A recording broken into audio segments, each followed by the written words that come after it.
Police say more arrests in the Thabo Bester prison escape scandal are imminent. Officials won't divulge more than that, as they say investigations are at a sensitive stage. Government forked out over R1 million to bring Bester and Nandipha home from Tanzania. It's been reported that the rapist and murderer moved in and out of the Mangaung Correctional Center in the Free State before faking his death and then escaping. He allegedly took weekend getaways with Makudumana while he was incarcerated. My colleagues, those are reporters Pule Litwiti-Jones and Aviwe Mtila, have been tracking these developments today. They are with me this hour. Pule, can I start with you first? You've spoken to police about their investigation. It's at a sensitive stage. That's what I understand they've told you. But where are they situating now their investigation and what are they looking at? Definitely, Britain. The police say that they're working tirelessly to ensure that there can be some sort of accountability to pave a way forward in this matter case. Investigations, like you say, are currently at a sensitive stage. And I was speaking to some of them earlier on in which they said that they continue to gather and collect necessary evidence between the Gauteng and the Free State as in the investigations unfold. More arrests in this case are imminent, and as such, they will not be commenting any further. That's the communique we got from the police officials earlier on. But most importantly, we visited the house where the serial rapist Thabo Bester and of course Dr Nandipha were housing or were living at or renting. And what we found out there was it's still quiet. The gates were locked. It really is tight security. You can't enter. But we witnessed something very strange here where we saw a car coming in trying to deliver a package. So it seems that some still think that the pair are still residing there and the car actually decided to make a U-turn and leave. So we contacted the property developers there for that company, Fortune Property, and what they're saying is that they're currently renting out the house, despite what we saw previously when we saw some forensic pathologists and, of course, investigators, crawling and raiding that house when my colleague Slindelo Masikani was there. Yeah, and Aviwe, you were listening to the Minister of Home Affairs talking about what they had to do to get Nandipha Makudumana and Thabo Bester back to South Africa after they have fled South Africa, fled from this home, this house that Pule Litwiti-Jones is telling us about in Johannesburg on the way to Tanzania. What did Motsoaledi say? Well, Brajan, it's a story of luxury, really.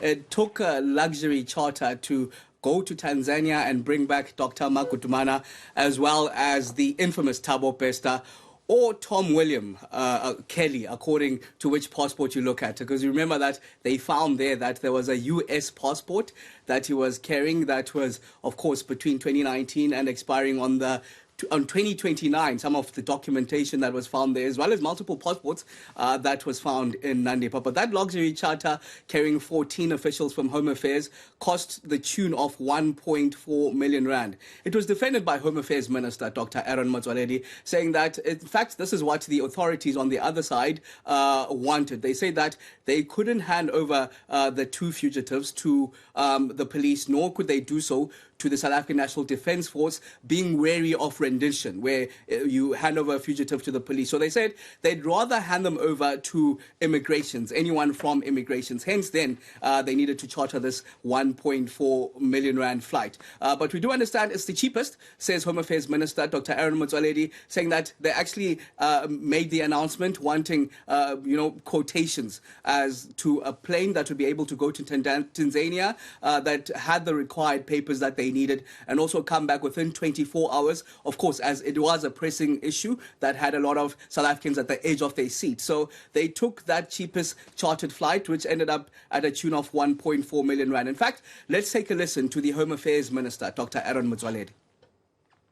We asked any company that could give us an airplane that can carry 14 people, and which will be able to get landing rights and all the documentation on their own without the help from the state in less than 24 hours. Because as you know, South Africans were eager to know whether this deportation is taking place. And there are companies who responded. The last one which we took was the cheapest at 1.4 million rand. It was the cheapest of them all. and we opted for that. We never ask anybody that we want a luxury flight, as everybody is saying. It is the cheapest flight we could get, as one of those who responded to our request for proposals, that we want somebody who can do that.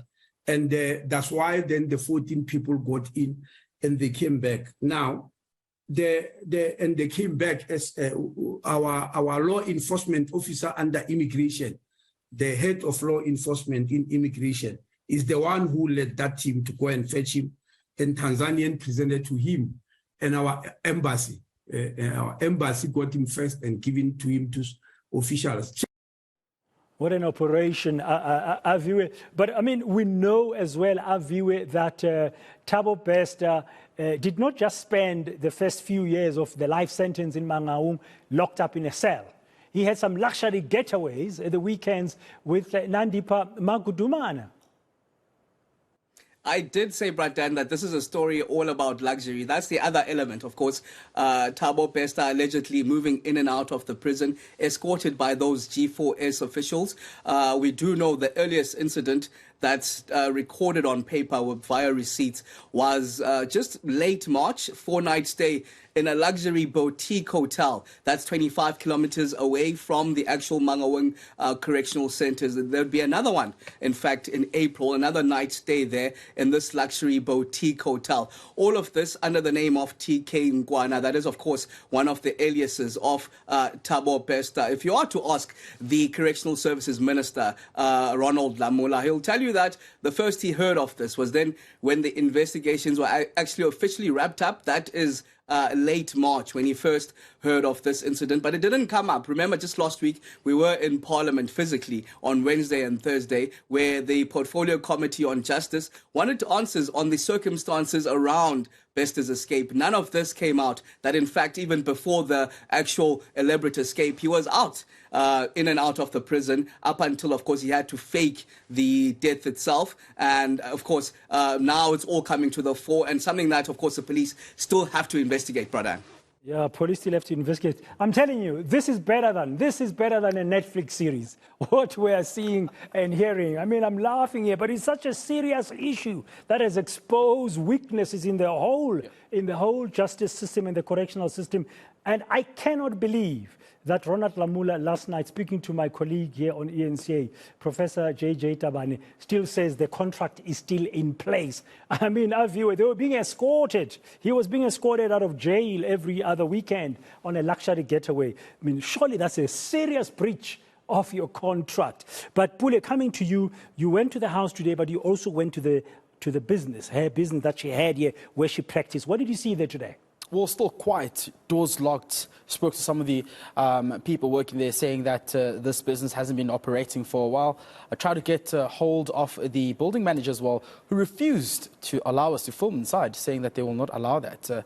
From what we're getting, there seems to be a sense of what happens next in terms of whether the lease contract was fully paid for or not, because if that lease contract was not fully paid for, then they need to have almost all of her operational props or whatever she was using, her resources, out of that business. So it is quite still a interesting development there, but also we now know that POP Crew, Union for the Police, the president will be having a roundtable tomorrow. They of the view that these prisons should be under surveillance of governments. They don't want the privatization of prisons as well, or private companies to be involved in prisons whatsoever. So that's also going to be an interesting development tomorrow to see as to whether what kind of discussions come out from that round table. But as it is right now, police are saying that the officials from, of course, Gauteng and Free State are busy with the investigations as they unfold, and that their teams are still working hard and busy, saying that more arrests, of course, are on the card.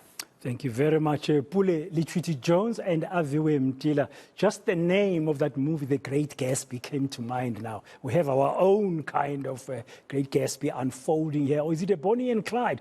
Well, we'll have to wait and see. Thank you very much, Aviwe Mtila and Pule Lichwiti-Jones.